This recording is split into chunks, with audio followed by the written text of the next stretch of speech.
Welcome back to Money Smart Basics. Alfonso here. Today we're breaking down the top financial mistakes to avoid as we kick off 2026. A new year means new goals, but it's easy to slip into old money habits. Small missteps can snowball into big financial headaches. Think of this as your financial pre-flight checklist for the year. We'll cover the 4 biggest mistakes people make, and more importantly, how to fix them with simple, actionable steps. By the end, you'll have a clear roadmap to make 2026 your most financially successful year yet. Let's dive into the first and most fundamental mistake. Mistake number 1. Ignoring a budget. This is one of the most common financial missteps people make, and it can have a huge impact on your financial well-being. Many of us avoid budgeting because it feels overwhelming, restrictive, or just plain boring. But the truth is, not having a budget is like trying to build a house without a blueprint. You wouldn't start a road trip without knowing your destination or how you'll get there, right? The same goes for your money. Not having a budget is like driving cross-country without a map or GPS. You'll get lost, waste money on unnecessary detours, and end up stressed and frustrated. You might think you're making progress, but without a plan, you're more likely to end up somewhere you never intended, wondering where all your money went. It's easy to lose track of your spending, especially with so many digital transactions happening every day. Before you know it, small purchases add up, and you're left scratching your head at the end of the month. Here's the thing, a budget isn't about restriction, it's about intention. It's not a punishment or a set of rules designed to make your life less fun. Instead, it's you taking control and telling your money where to go, instead of wondering where it went. Think of a budget as your personal roadmap to financial freedom. It helps you prioritize what matters most, whether that's saving for a vacation, paying off debt, or just having peace of mind at the end of the month. So, where do you start? Begin by tracking your spending for 1 month. This doesn't have to be complicated. Use a simple notebook, your phone's notes app, or a free budgeting app. Write down every dollar you spend, no matter how small. This step is crucial because it gives you a clear picture of your habits. You might be surprised by how much those daily coffees or spontaneous online purchases add up over time. Once you see where your money is actually going, it's time to create a plan. A simple way to start is with the 50-30-20 rule. Allocate 50% of your income to needs like rent, groceries, and bills. 30% to wants, like dining out or entertainment, and 20% to building an emergency fund, savings, and debt repayment. This framework helps you balance enjoying life now while also preparing for the future. Adjust these percentages as needed to fit your unique situation, but use them as a starting point to bring structure to your finances. Be realistic with your budget. Don't set yourself up for failure by cutting out everything you enjoy. Budget for what matters to you, but be intentional about your choices. If you love going out with friends or treating yourself to a nice meal, make space for it in your plan. The key is to be honest with yourself and prioritize what truly brings you value. Tracking and planning your spending builds awareness and control, which is the foundation for all your financial goals. When you know exactly where your money is going, you can make informed decisions, avoid unnecessary stress, and start working toward the things that matter most to you, whether that's building an emergency fund, saving for a big purchase, or simply feeling more secure. Remember, a budget is a tool for freedom, not punishment. It gives you permission to spend on what you love while making sure your essentials and future goals are covered. When you're in control of your money, you can enjoy life's little pleasures without guilt or anxiety. Here's your homework. For the next 30 days, track every dollar you spend. Don't skip a single purchase, no matter how small. This 30-day tracking challenge is the first step to building awareness and taking control of your finances. You'll be amazed at what you discover about your habits and where you can make positive changes. Don't skip this step. Knowing your numbers is everything. It's the foundation for making smarter choices, reducing stress, and building the financial future you want. Remember, every journey starts with a single step, and tracking your spending is the first one. Start today, and watch how quickly you gain confidence and control over your money. Let me know in the comments. Do you currently use a budget, and if so, how do you track it? A simple budget can help you stay on top of your spending and save for your goals. Mistake number 2, neglecting your emergency fund. It's easy to fall into the trap of thinking, that won't happen to me, or I'll deal with it if it comes up. But the truth is, life has a way of throwing curveballs when you least expect them. Whether it's a sudden medical bill, a car breakdown, or an unexpected job loss, emergencies don't wait until you're ready. They show up unannounced, and if you're not prepared, they can quickly unravel your financial stability. Life is unpredictable. Emergencies will happen, and not having a cash buffer can send your finances into a tailspin. Imagine your car breaking down on the way to work, or your water heater flooding your basement. Without an emergency fund, you might be forced to rely on high-interest credit cards or loans, which can lead to a cycle of debt that's hard to escape. These moments are stressful enough on their own. Scrambling for money only makes them worse. Even $500 or $1,000 in a separate savings account can keep you from falling into debt when the unexpected hits.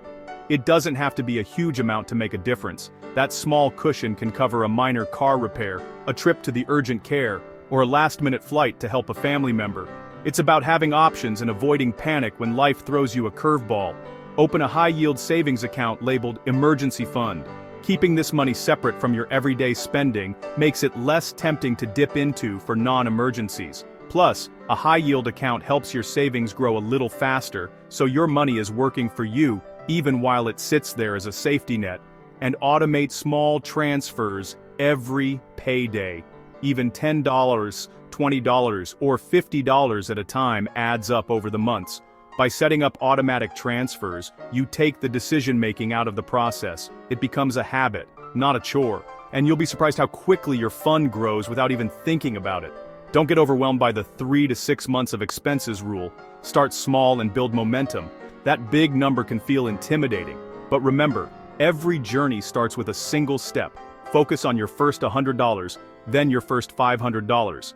Celebrate those milestones. The important thing is to start, and to keep going, no matter how slowly.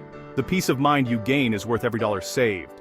Knowing you have a financial cushion lets you sleep better at night and reduces anxiety about the future. It's not just about money, it's about security, confidence, and the freedom to handle whatever comes your way. Your emergency fund isn't about getting rich, it's your financial safety net. It's the difference between a minor inconvenience and a major crisis. It's the shield that protects your long-term goals from being derailed by short-term surprises. The act of starting is more important than the amount. Don't wait until you have a big windfall or a perfect plan. Take action today, even if it's just a few dollars. The habit you build now will serve you for years to come. Open that account and set up your first transfer today, even if it's just $10. That small step is a powerful signal to yourself that you're taking control of your financial future. Over time, those small deposits will add up, and you'll be grateful you started when you did. Build the habit, and your financial security will follow. Remember, it's not about perfection, it's about progress. Your future self will thank you for every dollar you set aside today. Drop a comment below and share your progress. Even a modest emergency fund can keep you from going into debt when unexpected expenses pop up.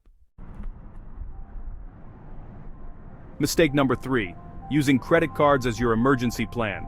It's a common trap, and it's easy to see why. When an unexpected expense pops up, like a car repair, a medical bill, or even a sudden job loss, reaching for your credit card can feel like a quick fix. After all, it's right there in your wallet, ready to swipe. But what seems like a lifeline in the moment can quickly become a heavy anchor dragging you down.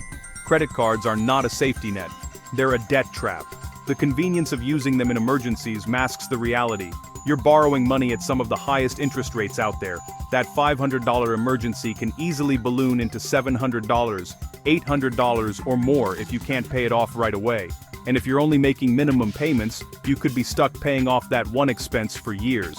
Using credit cards for emergencies turns short-term problems into long-term high-interest burdens.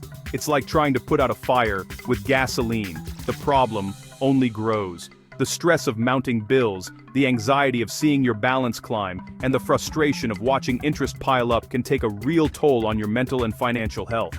Instead of solving the problem, you're just kicking it down the road, making it bigger and harder to handle. The real solution? Build your safety net with cash, not credit. An emergency fund is your financial fire extinguisher. Even a small cushion, $500, $1,000, or 1 month's expenses, can make a huge difference. It gives you breathing room and peace of mind, knowing you can handle life's surprises without going into debt. Start small if you have to, but start today. Every dollar you save is a dollar you won't have to borrow at sky-high interest rates. If you already have credit card debt, don't panic, but don't ignore it either. The first step is to stop using your cards for anything other than absolute emergencies. Then, focus on paying them off as quickly as possible. Use the avalanche method. Pay off the card with the highest interest rate first, while making minimum payments on the rest. This strategy saves you the most money in the long run, and helps you gain momentum as you see your balances shrink. Remember, every dollar in your emergency fund is a dollar you won't have to borrow at 25% interest. That's money you keep in your pocket, not the bank's. Over time, even small consistent contributions to your emergency fund add up. Set a goal, track your progress, and celebrate each milestone. You're building real financial security, one step at a time. Now, credit cards aren't all bad. They can be useful tools for earning rewards, protecting purchases, and building your credit score, but only if you use them wisely. That means paying off your balance in full every single month, without exception. If you can't do that, it's a sign you're relying too much on credit and need to adjust your spending or saving habits. Don't confuse your credit limit with money you actually have. It's just potential debt. That $10,000 limit isn't a pile of cash waiting for you. It's a loan you'll have to pay back, with interest, if you use it. Always remember, your real financial strength comes from the money you own, not the money you can borrow. Make 2026 the year you ditch the credit card's safety net and build real financial resilience. Set a goal to pay off your cards, grow your emergency fund, and take control of your money. Imagine the relief of opening your wallet and knowing you're prepared for whatever comes your way, without the weight of debt holding you back. Now here's where most people get tripped up. Not everything is an emergency. Some expenses are predictable. They just don't happen every month. That's where a shrinkage fund comes in. A shrinkage fund is money you set aside for known, upcoming expenses like car repairs, tires, home maintenance, medical deductibles, annual insurance premiums, holidays, or back-to-school costs. When you plan for these ahead of time, they don't turn into emergencies, and you don't have to swipe a credit card just to survive the month. Do you currently have money set aside for predictable expenses, or do they usually end up on a credit card? Let me know in the comments. Credit cards can be a tool, but they should be a backup, not the plan. Emergency fund first, shrinkage fund for known expenses, credit as the last layer with a payoff plan. Your future self will thank you for the choices you make today. Start building your real safety net now, and give yourself the gift of true financial peace of mind. Mistake number 4. Putting off retirement savings. The biggest wealth-building tool you have is time. Compound interest works best when you start early. Even small, consistent contributions now can grow into a huge nest egg later. If your employer offers a 401k match, contribute enough to get the full match. It's free money. No workplace plan? Open a Roth IRA and automate contributions, even if they're small. Don't wait for a big raise to start. The habit matters more than the amount. Use simple, low-cost index or target date funds to invest. If you're starting late, don't panic. Just increase your savings rate and stay consistent. Every dollar you invest today is a gift to your future self. Take action now. Your retirement depends on it. There you have it. The 4 biggest financial mistakes to avoid in 2026. Master your budget, build your emergency fund, ditch credit card reliance, and start saving for retirement. Progress, not perfection, is the goal. If you found this helpful, like and subscribe for more no-nonsense money advice. Share your experiences and questions in the comments. Your story could help someone else. Let's make 2026 a financially strong year together. See you in the next video. The information provided in this content is for educational and informational purposes only and should not be considered financial, legal, or tax advice. Always consult with a qualified financial advisor, tax professional, or legal counsel before making any financial decisions.